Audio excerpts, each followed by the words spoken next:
आमच्या या तिजोऱ्या मोठमोठ्या उद्योजकांची कर्ज माफ करताना कधीच रिकाम्या होत नाहीत. पण शेतकरी आणि वंचितांचा विषय निघाला की अगदी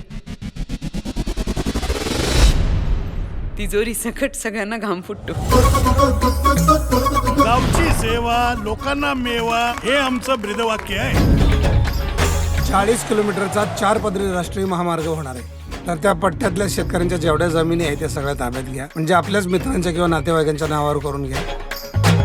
किंगमेकर होतो आणि आता किंग होणार. माझ्या झेंड्यावर शिक्का मार तू शिक्का, मार तू शिक्का. आपल्या त्या जमिनीच्या कामाचं काय झालं रे? सगळी कामं व्यवस्थित केली हो.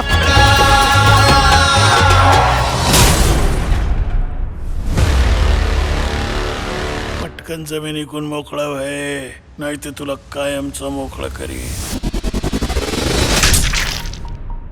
आत्महत्या आहे मग डोक्यावर मार कसा? तुम्ही म्हणता ना केस ओपन आहे, मग ओपनच राहू द्या. या केसचा छडा लावल्याशिवाय मी शांत नाही बसणार. नाम्याचा आणि भास्कर साळुंक्याचा जमिनीवरून वाद सुरू होता. तो जय पाटलाचा मेवणा का? खाचार केला त्याग, रोडच्या कामात आमच्या समद्यांच्या जमिनी गेल्या. समद्यांना बकड पैसा मिळाला, आम्हालाच कमी का? याची चौकशी तहसीलदार कार्यालयात जाऊन करायची. शेतकरी शेतमजूर हे जोपर्यंत एका ठिकाणी येत नाही ना तोपर्यंत हे असंच चालणार आहे. हे लोक काही एकत्र येत नाही. आपलं दुर्दैव आहे. काही जमीन शेत जमीन आहे, बिगर शेत जमीन आहे, आणि त्यात तुमची जमीन पडली कोरडवाहू. कोरडवाहू कामासाठीच आहोत ना आपण, मग का अडवतो त्यांचं काम? मतदारांनी तरी कुठं आपल्याला समान वागणूक दिलेली असते. तो पंचायत समिती अध्यक्षाचा मेवणा आहे म्हणून त्याला जास्त पैसे, आणि ही गरीब म्हातारी आहे म्हणून हिला कमी पैसे. तुझ्या पदाचा आणि तुला मिळालेल्या अधिकाराचा योग्य वापर करायची वेळ आता आलेली.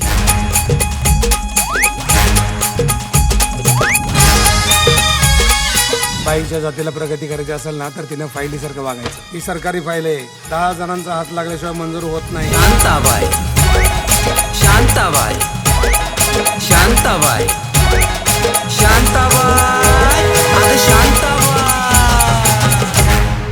अरे आपण बाबाची माणसं, स्वाभिमानानं जगायचं, असं पाया पडायचं नाही. अरे फक्त बाबासमोर झुकायचं. मागच्या सरकारनं 40 वर्षामध्ये जेवढं नाही कमवलेलं आहे तेवढं तुम्ही काय या 5 वर्षामध्ये कमवायचं ठरवलेलं आहे की काय?